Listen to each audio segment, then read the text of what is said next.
Fala, bovinos! Mais um balanço pra gente analisar. Quem é hoje, Milena? Hoje é o maior banco do país. Bora pro resultado trimestral do Itaú. Hoje a gente vai caminhar lado a lado pela maior propriedade da América Latina para destrinchar os resultados do primeiro trimestre do Banco Itaú.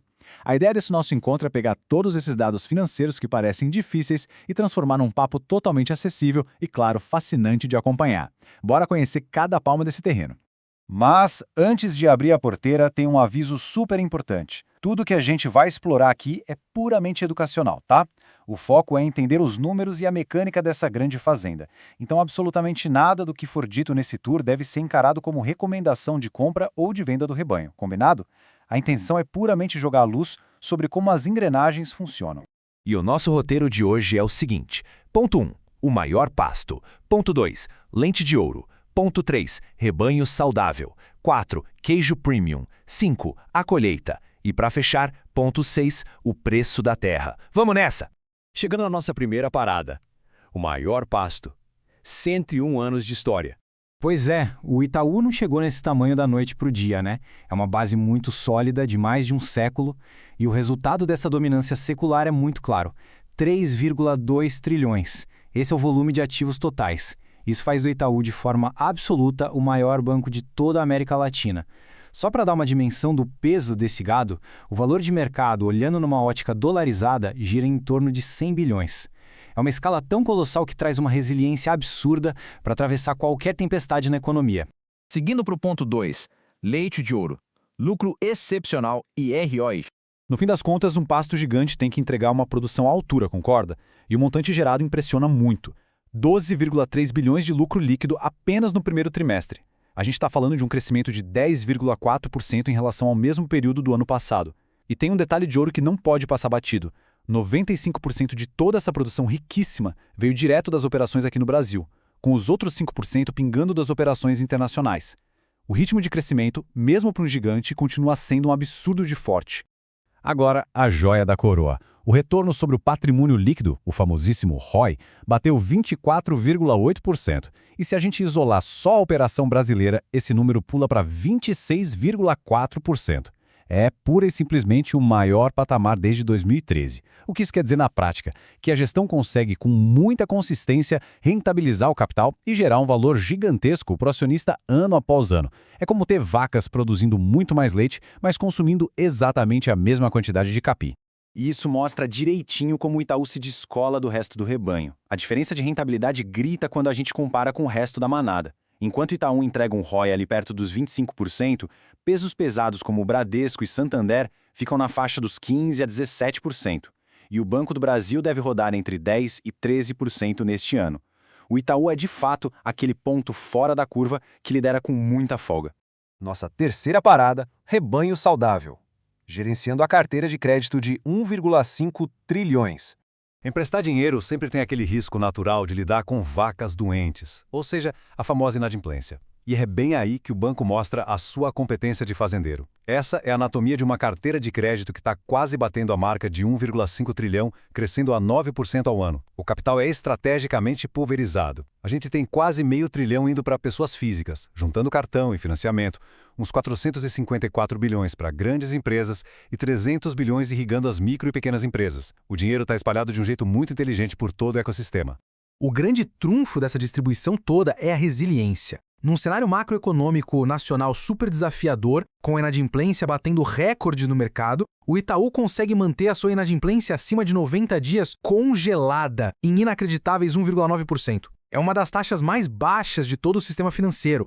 E o custo do crédito ficou em 10 bilhões. Pode até parecer muito, mas é só 2,7% de todo o tamanho da carteira. E a carteira renegociada ainda está em queda. Em outras palavras, a vacinação do rebanho está perfeitamente em dia e a qualidade dos empréstimos continua espetacular. Quarta etapa. Queijo premium. Receitas de serviços e seguros. E não é só de crédito que vive esse gigante, viu? O leite de ouro também é transformado em receita sem juros. Essa unidade gerou incríveis 14 bilhões, um crescimento de 5,3%. Os serviços trouxeram 11 bilhões e os seguros deram um salto de 17%, alcançando 3 bilhões. Aqui entra a taxa de cartão de crédito, administração de fundo, corretagem, e o mais genial é que, para gerar tudo isso, o banco segurou as despesas não ligadas a juros crescendo só 4,8%, ou seja, abaixo da inflação. Uma gestão muito afiada. Agora, respira fundo porque esse dado é de cair o queixo. O retorno sobre investimento, o famoso ROI, desse segmento específico de serviços foi de impressionante 51%. Só no primeiro trimestre, esse pedaço da fazenda gerou 6,6 bilhões de lucro puro. Para colocar numa perspectiva melhor, o segmento tradicional de crédito, aquele gigante de 1,5 trilhão que a gente acabou de ver, produziu 4,8 bilhões de lucro. A fábrica de queijo premium é uma verdadeira máquina acelerada e altamente rentável. E toda essa rentabilidade se reflete direto na eficiência das operações. O índice de eficiência no Brasil atingiu impressionantes 34,9%.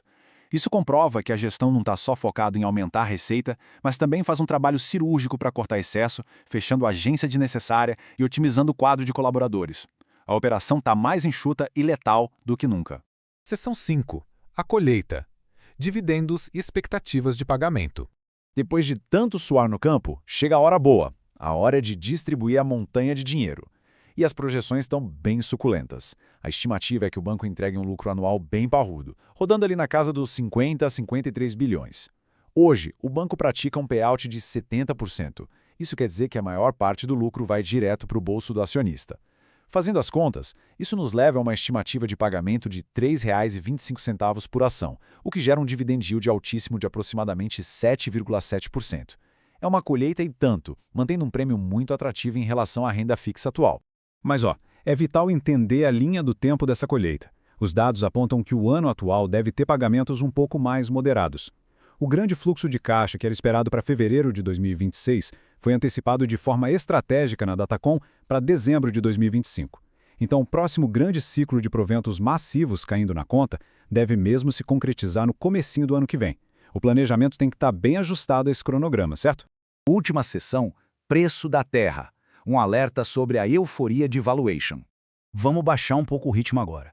Os resultados são realmente retocáveis, mas fica a dúvida. Será que o mercado já não precificou todo esse otimismo? A história ali de 2018 e 2019 revela bastante coisa. A gente vivia uma euforia muito parecida, o banco pagava payouts altíssimos de até 80%, os lucros brilhavam e o mercado jogou o preço sobre o valor patrimonial, o P sobre VP, lá para casa de 2,3 vezes. E quem comprou a terra naquele topo, o que aconteceu? Levou uns 5 anos só para empatar o jogo. Por outro lado, quem teve paciência e aproveitou a estagnação do pós-pandemia, quando o payout caiu para a faixa de 35% e o papel derreteu para perto dos R$20, bom, surfou uma multiplicação incrível do capital. A lição imparcial que fica no ar é bem clara. Uma operação espetacular não justifica pagar qualquer valor de entrada. Hoje o Itaú negocia com um P sobre VP muito pertinho daquele topo histórico de 2,3 vezes. Entrar agora, só embalado pela narrativa de que é o melhor banco, embutindo todo o crescimento na conta e esquecendo que grandes proventos podem ser pontuais, é um risco real. O mercado não costuma perdoar quem paga caro demais pela terra. E assim a gente encerra o nosso tour de hoje deixando uma provocação bem profunda para reflexão. Os números são absurdamente brilhantes, o rebanho é gerido com uma maestria rara e a eficiência está no pico. Mas depois de digerir tudo isso, a pergunta que fica é: o melhor banco da América Latina vale qualquer preço? É fundamental analisar as informações friamente, estudar os ciclos e fazer boas escolhas para garantir as próprias colheitas. Gente, Itaú segue firme e forte, né? Pois é. Mas seguimos sempre de olho. Conta pra nós o que você acha. É acionista? Curte e compartilha. É Money! Tchau!